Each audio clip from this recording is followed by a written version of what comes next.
Visakhapatnam rural నుంచి వచ్చిన జన సైనికులకి, స్థానిక ఎంపీటీసీల్లో అభ్యర్థులకి, గెలిచిన అభ్యర్థులకి, పోటీ చేసిన అభ్యర్థులకి అందరికీ పేరు పేరున నా హృదయపూర్వక నమస్కారాలు. సభాధ్యక్షులు శ్రీ జనరల్ సెక్రటరీ శ్రీ శివశంకర్ గారికి, ఇంకో ప్రధాన కార్యదర్శి బొలిశెట్టి సత్య గారికి, వేదిక పైన ఉన్న ఇన్ఛార్జీలందరికీ, నాయకులకి పేరు పేరున నా హృదయపూర్వక నమస్కారాలు. పిఎస్సి చైర్మన్ గారికి నా హృదయపూర్వక నమస్కారాలు.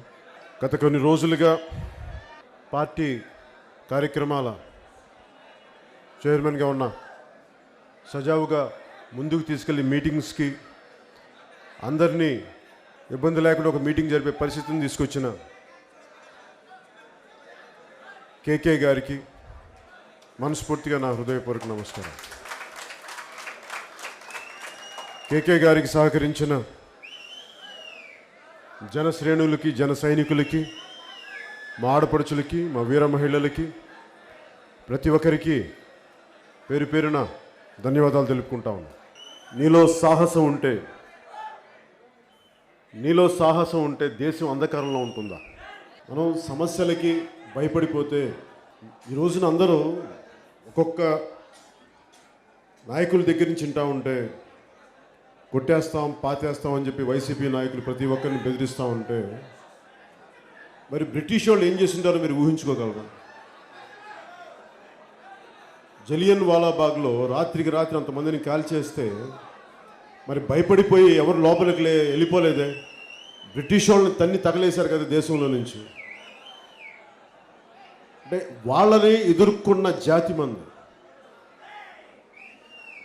అలాంటి జాతి వాళ్ళు పెదవులు అనుభవించలేదు. చాలా నిస్వార్థంగా దేశం కోసం పనిచేసి ప్రాణత్యాగాలు చేసి పొట్టి శ్రీరాములు గారి లాగా మిగిలిపోయారు. వారిని గౌరవించుకోవాల్సిన ధర్మం మనందరిది. ఈ రోజున పొట్టి శ్రీరాములు గారే ప్రాణత్యాగం చేయకపోతే ఈ రోజున ఆంధ్ర రాష్ట్రమే లేదు. అలాంటి మహానుభావులు ఎందరో త్యాగాలు చేస్తే తప్ప మనకి భారతదేశమే లేదు. 554 పైచిలుకు ప్రిన్స్లీ స్టేట్స్, మిగతాది బ్రిటిష్ ఇండియా, వీటన్నిటినీ కలిపితేనే భారతదేశమే. మీరు ఊహించుకోండి, ప్రతి చోట ఇన్ని గొడవలు ఉండుంటాయి ఆ రోజుల్లో. ఉక్కు మనిషి సర్దార్ వల్లభాయ్ పటేల్ అందరినీ కూర్చోబెట్టి వాళ్ళకి మహారాజు చేత దండం పెట్టించుకొని భారతదేశంలో విలీనం చేశారు. అంత గట్టి మనుషులు ఎందుకు ఉంది అంటే, ఇందాక నేను అన్నట్టుగా వారిలో ఆ సాహసం లేకపోతే ఈ రోజున భారతదేశం ఉండేది కాదు. అందుకనే ఈ జనరేషన్కి నాకు సరదా కోసం రాలేదు రాజకీయాల్లోకి. మన జీవిత కాలంలో ఎంతో కొంత పని చేద్దాం. ఎంతసేపు దేశం నుంచి, సమాజం నుంచి తీసుకోవడం కాదు, సమాజానికి, దేశానికి ఇవ్వాలి. ఎందుకంటే ఆ మహనీయుల త్యాగాలు చూస్తే నాకు అనిపించింది మనం చేయాల్సిన పరిస్థితి ఉంది. ఏదో ఈలల కోసం, చప్పట్ల కోసం నేను చేయను. నా దేశం అంటే అంత అభిమానం నాకు. దేశం అంటే అంత భక్తి నాకు. మీరందరూ, నేనేంటంటే మిమ్మల్ని ఇలా చేయనని చెప్పను, నేను నడిచి చూపిస్తాను. మీకు కుదిరితే మీరు నడవండి. ఎందుకంటే ఇది నాకు చప్పట్లు కొట్టడానికి కాదు. ఎందుకంటే ఇది మన కనీస ధర్మం, మన కనీస ధర్మం ఇది. అందుకని దీన్ని తేలిగ్గా తీసుకోవద్దు. ముఖ్యంగా ఇలాంటి సభల్లో మీరు వచ్చినప్పుడు కొంత ప్రోటోకాల్స్ మీరు పాటించకపోతే మన సభను నడపలేం. ప్రతిసారి సభలో ఒకళ్ళో ఇద్దరు వారి ఇండివిజువల్ గుర్తింపుల కోసం హడావిడి చేస్తారు. అలా చేయకండి. ఎందుకంటే మనందరికీ డిసిప్లిన్ కావాలి. ఇంతమంది క్రమశిక్షణతో కూర్చున్నప్పుడు ఆ ఒక్కళ్ళిద్దరు కూడా క్రమశిక్షణతో ఉండాలి. ఎందుకంటే నాకు అలా చేస్తే నాకు మీ మీద గౌరవం ఉండదు. ఎందుకంటే ఇంతమంది డిసిప్లిన్గా ఉన్నప్పుడు మీరు ఒక్కళ్ళేంటి విడిగా అరుస్తారండి, అది నాకు నచ్చదు. ఎందుకంటే నేను పార్టీని నడుపుతున్నాను, సినిమా హాల్ నడపట్ల. నేను దయచేసి గుర్తుపెట్టుకోండి. నాకు నిజంగా చెప్పాలి, నన్ను ఇది చాలా బాధ్యతగా చేయాలి. ఇది రాజకీయం చాలా బాధ్యతగా చేయాలి. 9 నెలల్లో ఎన్టీ రామారావు గారి లాగా బస్సు యాత్రలు తిరిగితే మన రాజకీయ నాయకులు అవ్వలేం. వారికి కుదిరింది, ఆ మహానుభావులు కుదిరింది, మనకు కుదరదు. మనం వెట్టి చాకరీ చేయాలి. అలాగే కొద్దిమంది వచ్చేసి కొంతమంది కుదురుద్ది రాజకీయాలు అట్లా మనకు కుదరదు అట్లా. ఎందుకంటే నేను చాలా బలమైన పునాది వేస్తున్నాను, గుర్తుపెట్టుకోండి. నా కోసం వేయట్లేదు, మీ భవిష్యత్తు కోసం వేస్తున్నాను. అందుకు కష్టంగా ఉంటుంది నాకు, అందుకు కష్టం. బలమైన పండి ఎత్తైన కట్టడం కట్టాలంటే లోతైన పునాది వేయాలి. ఆ లోతైన పునాది వేసుకుంటే ఇక్కడ దాకా వచ్చాం. ఈ రోజున 7 సంవత్సరాలైంది ఈ పునాది పడి. 7 సంవత్సరాలు పార్టీ నడపడం అంటే సామాన్యమైన విషయం కాదు. పార్టీ నడపడానికి అందరూ అనుకోవచ్చు బిల్డింగ్లు వేల కోట్లు కాదు. డబ్బున్న వాళ్ళందరూ ఇలాంటి హాల్ హైర్ చేసుకోలేరా? చాలామంది స్పీకర్ల చేత రాయించుకొని రాగా మాట్లాడగలరు కదా. కాదు, మనందరం ఒక చోటకి రావాలి అంటే మనల్ని కలిపే భావం ఒకటి ఉండాలి. ఇందాక విజయ్ కుమార్ చెప్పినట్టుగా మనందరినీ కలిపే భావం ఏంటి? సమసమాజ స్థాపన. అంటే కేవలం కొద్దిమంది డబ్బున్నోళ్లకు, కేవలం కొంతమంది ప్రత్యేకంగా పరిస్థితుల్లో పుట్టిన, సామాజిక పరిస్థితులు పుట్టిన వాళ్ళకి కాకుండా ప్రతి ఒక్కరికి.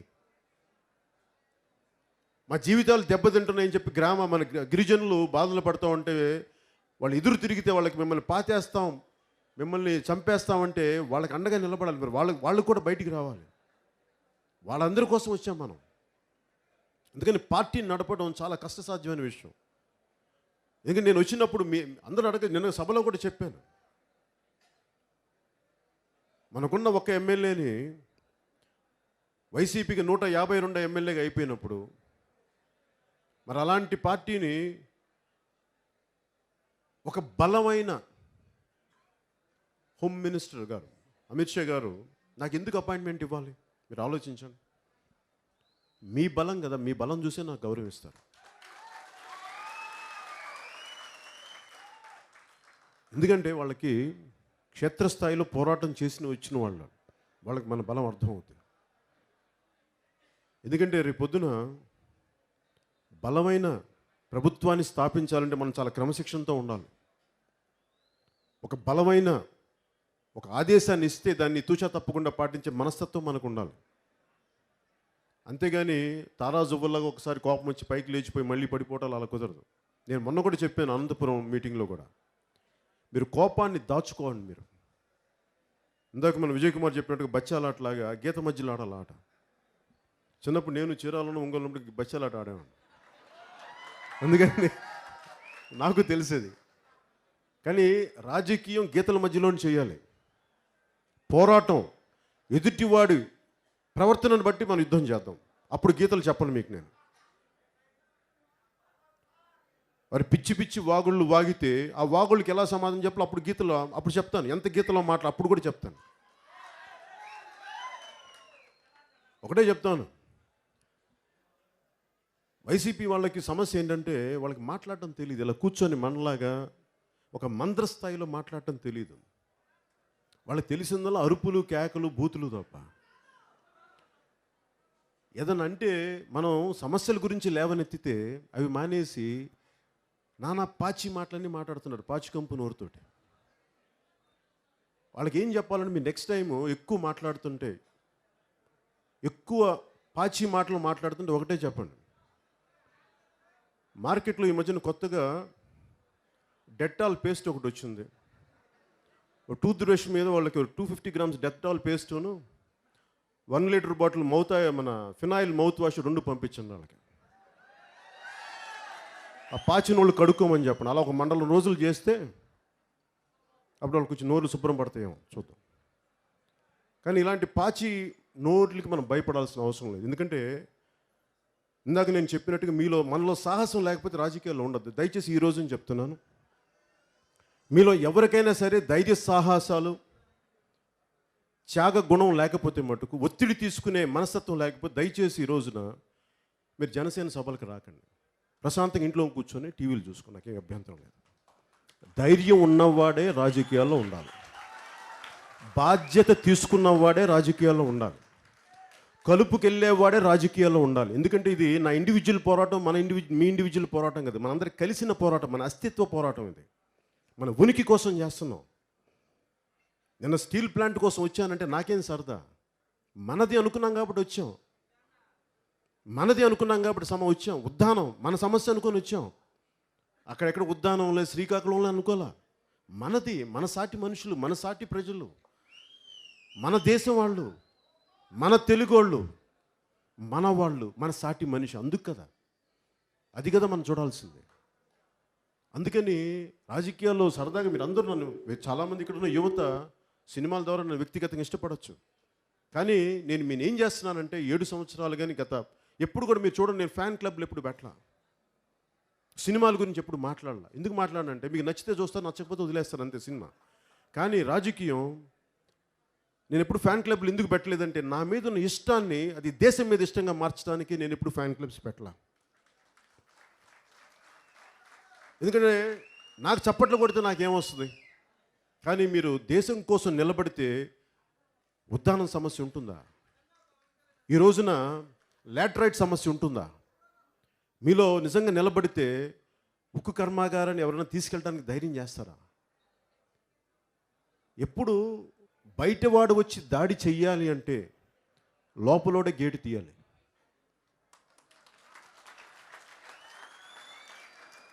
కరెక్టేనా? ఎందుకు సమాధానం చెప్తున్నాను, ఎందుకు ఈ మాట అన్నాను కూడా చెప్తాను. మీరు గోల్కొండకి వెళ్తే హైదరాబాద్లో అంత పెద్ద కోట, అది దుర్భేద్యమైన కోట. శత్రువులు లోపలికి ప్రవేశించి ఆ రాజుని ఎలా కింద పడేశారంటానికి ఆ లోపల ఉన్న వాళ్ళు గేట్లు తీశారు లంచాలు తీసుకొని. అలాగే ఆంధ్రప్రదేశ్లో ఒక ప్రాపర్టీని తీసేసుకుందాం, 32 మంది బలిదానాలు, యువత రాష్ట్రం, ఉమ్మడి రాష్ట్రం నలుమూలల నుంచి, నేను చెప్పినట్టుగా పీలేరు నుంచి పలాస దాకా, విశాఖ నుంచి వరంగల్ దాకా అందరూ 32 మంది యువకులు ప్రాణత్యాగం చేస్తూ వచ్చింది. అది వాళ్ళందరినీ కష్టాన్ని, బలిదానాలకి వచ్చింది స్టీల్ ప్లాంట్. అది ఈ రోజున అది అమ్మేయడానికి, అది ప్రైవేట్ అయిపోతుంది అంటే రాష్ట్ర ప్రభుత్వంకి ఏం బాధ్యత లేదంటారు. మరి పోస్కోని కొరియా నుంచో జపాన్ నుంచో ఎవరు పిలిపించింది? కొరియానే కదా. ఓ కొరియన్ స్టీల్ కంపెనీని ఈ రాష్ట్ర ముఖ్యమంత్రి కదా పిలుస్తా. మరి దాన్ని ఎవరు మాట్లాడారంటే వైసీపీ వాళ్ళు. అంటే మీరు డోర్ తెరిచారు, వైజాగ్ స్టీల్ ప్లాంట్ మీరు ప్రైవేటైజ్ చేయని చెప్పి మీరు డోర్ తీశారు. మీరు ప్రతిసారి ఇంతమంది ఎంపీలు ఉన్నారు. ఆంధ్రప్రదేశ్ అంటే 5.5 కోట్ల మంది ప్రజలు, 25 మంది ఎంపీలు, 175 ఎమ్మెల్యేలు కాదు. అది గుర్తుపెట్టుకోవాలి ప్రతి ఒక్కరు. మనందరం ట్యాక్సులు కడితే పొద్దున్న లేచినప్పుడు మనం చెప్పినట్టుగా టూత్ బ్రష్ని పేస్ట్ చేసుకున్నప్పటి నుంచి రాత్రి పడుకునేదాకా, నోరు పుక్కిలించేదాకా భోజనం చేసి మనం ట్యాక్సులు కడతానంటాం. ఏదో అలాగా వాటర్ ట్యాక్స్ కూడా కడతాం. అందుకని ఈ ట్యాక్సెస్ అంటే మన ట్యాక్సుల మీద వాళ్ళు బతుకుతారు.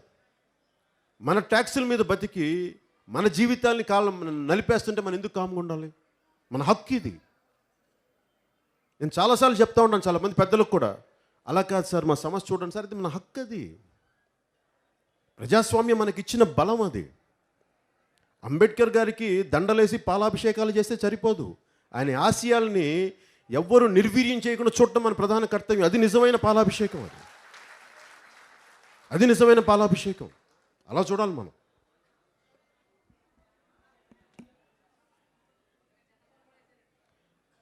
అలాగే మనకి ఉత్తరాంధ్ర చాలా బలమైన ప్రాంతం. రాజాం పోతే ఇసుకేస్తే రాళ్ళంత జనం. ఎందుకు అంతమంది జనం వచ్చారు? ఎందుకు నిన్న ఇంత 1.5 పైచిలకు జనం ఎందుకు వచ్చారు? మన ప్రజలు ఎందుకు వచ్చారు? యువత ఎందుకు వచ్చారు? ఆడపడుచులు ఎందుకు వచ్చారు రోడ్ల మీద? కంటే మాట్లాడేవాడు ఒకడు కావాలి, బాధ్యత తీసుకునే వాళ్ళు ఒకళ్ళు కావాలి.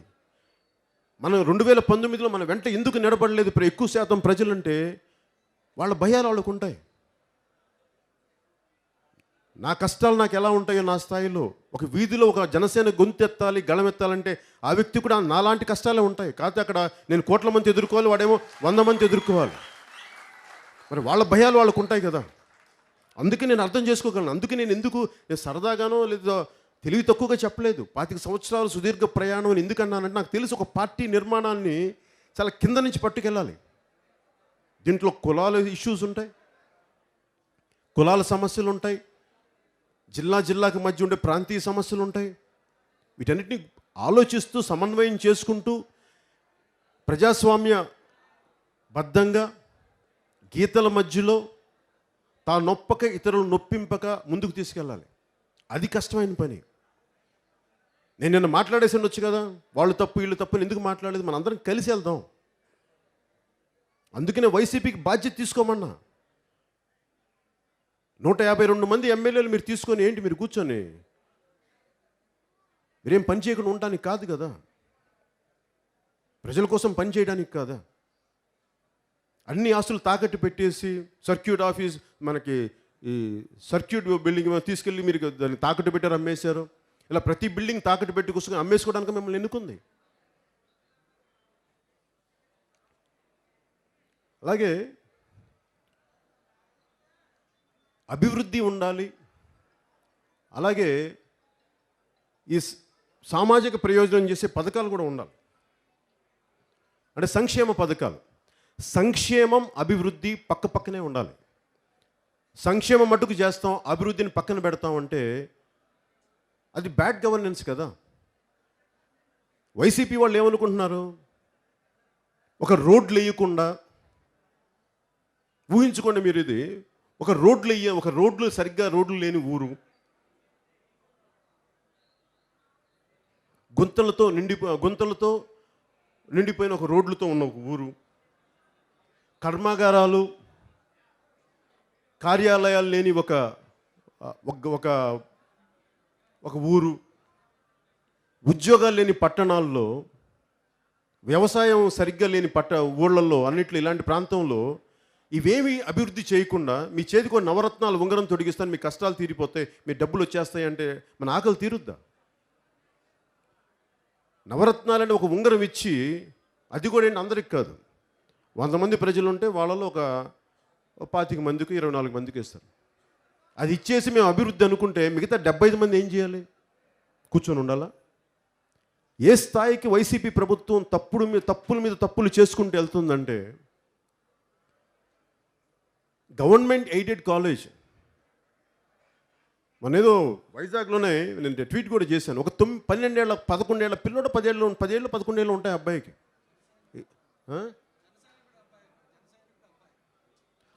కుర్రోడు వచ్చి పోరాటం చేస్తుంటే వాళ్ళు ఎంత ఇరిటేట్ చేశారంటే, సుప్రీంకోర్టు న్యాయమూర్తుల స్థాయి నుంచి ఒక 10 ఏళ్ళ పిల్లోడిని కూడా వాళ్ళు ఇరిటేట్ చేసే స్థాయికి వైసీపీ వెళ్ళిపోయింది. లేదంటే ఎవరు 10 ఏళ్ళు చదువుకోవాల్సిన పిల్లవాడు, ఊహించుకోండి, 10 ఏళ్ళ చదువు స్కూల్కి వెళ్ళాల్సిన కుర్రోడికి రోడ్డు మీదకి వచ్చి మా స్కూల్ మాకు ఇవ్వండి అనే స్థాయికి ఎందుకు తీసుకొచ్చారు మీరు? అది మంచి ప్రభుత్వ విధానం అంటామా దాన్ని? దానికి మీరు పాలాభిషేకాలు చేసుకుంటాం, బ్రిడ్జిలు వేసేసాం, బ్రిడ్జి శంకుస్థాపనకి పాలాభిషేకాలు చేసేసుకుంటారు మీరు. ఒక బ్రిడ్జ్ చేసినందుకే, ఒక అనౌన్స్మెంట్కే కింద పడి గిల కొట్టేసుకున్నావే మేము అద్భుతాలు చేసామని. అంటే ఏది అడగండి ఇక్కడ, ఏ పని అడిగినా కానీ మనకి ఏం మాట్లాడతారంటే ప్రతిదీ కొద్దిమందే మాట్లాడతారు. మనం చేయాల్సిందల్లా డెమోక్రసీ అంటే ఎటర్నల్ విజిలెన్స్ అంటాం. అంటే ఎప్పుడు డేగ కన్నుతో ఉంచాలి. హక్కులు ఉంటాయి కదా, స్వేచ్ఛ ఉంటుంది డెమోక్రసీలో. అందువల్ల ఏంటంటే ఎక్కువ తినేయడానికి ఇష్టపడిపోతారు. అందుకని మన లాంటి వాళ్ళు ఏం చేయాలి? ఒక డేగ కన్ను వేసి ఉంచాలి, ఎవడు దొబ్బేయకుండా, ప్రజల ఆస్తుల్ని దోచేయకుండా. మనం ఎప్పుడు ఒక డేగ కన్ను వేసి ఉంచితే తప్ప ఈ దోపిడీ ఆగదు. ఈ రోజున మీరందరి మీద నాకు ఎందుకు అంత గౌరవం అంటే, ఒక పిలిపిస్తే 1,50,000 మంది వచ్చారు నిన్న. అందుకు నాకు మీరంటే గౌరవం.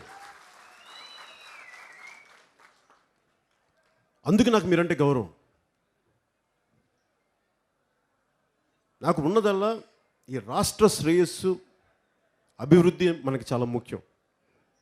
మీలో ఎంతమంది రేపు పొద్దున ఏ స్థాయి నాయకులు అవుతారో మీరు ఊహించలేరు. నేను మీకోసం ఉన్నాను ఇక్కడ, మీకోసమే నేను ఉంటా. చాలా అంటే ఎందుకంటే మీ నుంచి గొప్ప నాయకులు రావాలి. వార్డు స్థాయి నుంచి, ఒక వార్డును శాసించే స్థాయి నుంచి దేశాన్ని శాసించే నాయకులు మీలో ఉన్నారు. అది మీరు తెలియట్లా, మీరు బయటికి రావాలి. నేను మీకోసం ఉన్నాను, అందుకు పెట్టాను మీకోసం ప్లాట్ఫామ్ ఇది. మీరు వస్తారు ఒకరోజు, నాకు తెలుసు.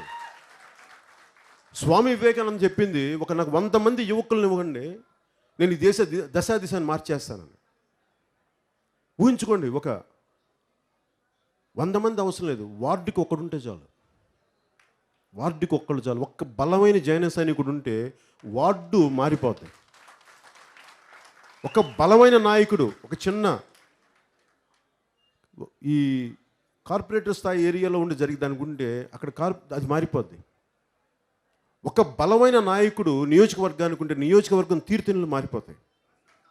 జిల్లాకి ఒక్క బలమైన నాయకుడు ఉంటే జిల్లా స్థాయి మారిపోద్ది. ఎవడొచ్చి దోస్తాడు? ఎవడన్నా ధైర్యం చేయగలడా స్టీల్ ప్లాంట్ తీసుకెళ్ళడానికి? ఇంక బలమైన నాయకులు లేరు. ఎల్లగానే చేతులు తడుముకుంటూ అక్కడ మన పార్లమెంట్కి ఎన్నిక అవ్వడమే అంతే ముఖ్య ఉద్దేశం తప్ప, మీకు గుర్తుందా? మీరు 22 మంది ఎంపీలు ఉన్నారు వైసీపీకి. వాళ్ళు ఎంతమంది పేర్లు గుర్తుంటే ఒక రఘురామకృష్ణరాజు గారి పేరు తప్ప.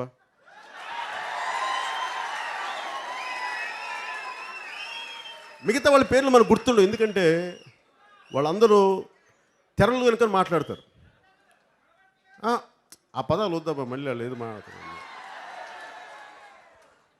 వాళ్ళు గౌరవంగానే మాట్లాడదాం. ఎందుకంటే మనం వ్యక్తిగతంగా విమర్శించాల్సిన అవసరం లేదు. వాళ్ళు విమర్శిస్తూ ఉంటారు. వాళ్ళు విమర్శిస్తని చెప్పాను కదా, డెటాయిల్ పేస్టును ఆ ఫినాయిల్ మౌత్ వాష్ ఇవ్వండి. వాళ్ళు విమర్శించినవ్వండి. ఎందుకు నేను విమర్శకి అలాంటి పిచ్చి విమర్శలకి నాకు చాలా మంచి భాష ఉంటుంది. అలాంటిది చీరాల గోపామనం అంటే ఒంగోలు పెరిగినోడు కదా, నాకు మంచి భాష ఉంటుంది నా లోపల కదా. ఎందుకు మాట్లాడినా కూడా చెప్తా. ఎందుకు మాట్లాడినంటే వాళ్ళు మనల్ని డైవర్ట్ చేయడానికి మాట్లాడతారు. వారు డైవర్ట్ చేసినప్పుడల్లా ఆ డెటాల్ పేస్టును ఆ ఫినాయిల్ మౌత్ వాష్ పంపించండి వాళ్ళకి, వాళ్ళు కడుక్కుంటారు. అందుకని మీరు ఆ మాటలు పట్టించుకోకుండా మనం ఏం చెప్పిన వాళ్ళు పాయింట్ మీదకి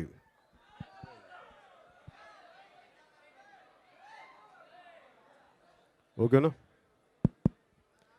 ఏదో పెద్దది మిస్ అయిపోయింది చూడండి.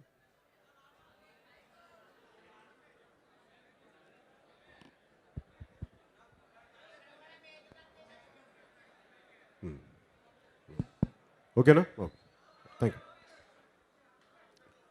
అది అందుకని వారి మాటలు మనం పాయింట్ మీదకి పట్టరండి వాళ్ళని. వాళ్ళు పాయింట్ దాటేస్తూ ఉంటారు. ఎందుకంటే మనం తిట్టేసి వ్యక్తిగతంగా మీ కోపం రావాలని. ఇందాక మన విజయ్ చెప్పినట్టుగా గీతలు మనకి నువ్వు అటు గీత దాటి తీసుకెళ్తుంటే టాపిక్లో నువ్వు గీతలోకి రా పాయింట్లోకి రా. మేము అడిగిందే నువ్వు చెప్తుంది ఏంటి, అవసరం మేము విన్నాం. ఎంత అంటే అర్జునుడు లక్ష్యాన్ని ఎలా పెట్టి కొడతాడో అలాగే మనం మన లక్ష్య సాధన మార్పు, వాళ్ళ దోపిడీని అరికట్టాలి. ఇంతే మన లక్ష్య సాధన. అందుకని అసలు భయపడకుండా వాళ్ళని పాయింట్లోకి పట్టుకురండి. వాళ్ళు వార్డు స్థాయి వైసీపీ నాయకుడి దగ్గర నుంచి రాష్ట్ర స్థాయి వైసీపీ నాయకుల దాకా ఎవరికి మీరు భయపడాల్సిన అవసరం లేదు. మనందరం కలిసి ఉన్నాం. మీరు ఒకటే గుర్తుపెట్టుకోండి,